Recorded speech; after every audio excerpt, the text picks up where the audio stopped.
அஸ்ஸலாமு அலைக்கும் வரஹ்மத்துல்லாஹி தஆலா வபரகாத்துஹு. கண்ணியத்திற்குரிய இஸ்லாமிய பெரியோர்களே, தாய்மார்களே, சகோதர சகோதரிகளே, வாலிபர்களே, இளம் சிறார்களே, இந்த உலகத்தில் மனிதன் அதிகமான நோய்கள் ஏற்பட்டு பாதிக்கப்படுகிறான்.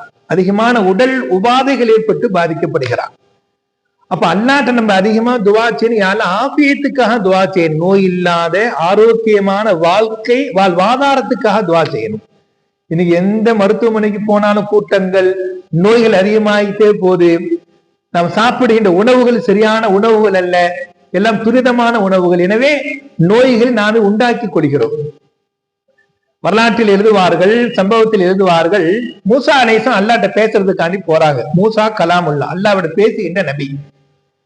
மூசா நபி அல்லாஹ்ட்ட போய் பேசிட்டு இருக்கும் போது அல்லாஹ் பார்த்து மூசா அலைஹிஸ்ஸலாம் கேட்டாங்க, யா அல்லாஹ், ஒரு கால் நான் அல்லாவாக இருந்து, யா அல்லாஹ் நீ மூசாவாக இருந்தால்.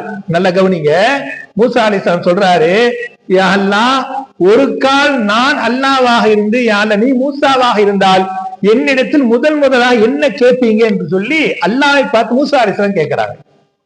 சற்றும் தாமதிக்காமல் அல்லாஹ் சொன்னான், ஆபியத்திற்காக நான் உன்னிடத்திலே கோரிக்கை வைப்பேன், உடல் ஆபியத்திற்காக கோரிக்கை வைப்பேன் என்பதாக அல்லாஹ் ரப்பல் ஆலமீன் மூசா நபியை பார்த்து அல்லாஹ் சொல்கிறான். இப்ப ஆபியத் என்பது முக்கியமானது.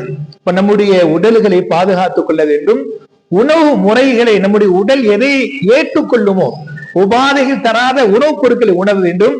உடல் ஆபியத்தாக இருந்தால்தான் உழைப்புகள் செய்ய முடியும், வியாபாரம் செய்ய முடியும், தொழில் துறைகள் முன்னேற்றம் அடைய முடியும். முக்கியமாக இபாதத்துகள், நோன்பாக இருந்தாலும் சரி, ஹஜ்ஜாக இருந்தாலும் சரி, உமராக்களாக இருந்தாலும் சரி, ஏனைய வணக்க வழிபாடுகள் செய்வதற்கு உடல் தாக்கத்தை மார்க்க விரும்புகிறது. எனவே உடலை பேணுவோம், உடலை பாதுகாப்போம், ஆரோக்கியத்தோடு வாழின தௌஃபீக் வல்ல ரஹ்மான் நம் அனைவருக்கும் தருவானாக.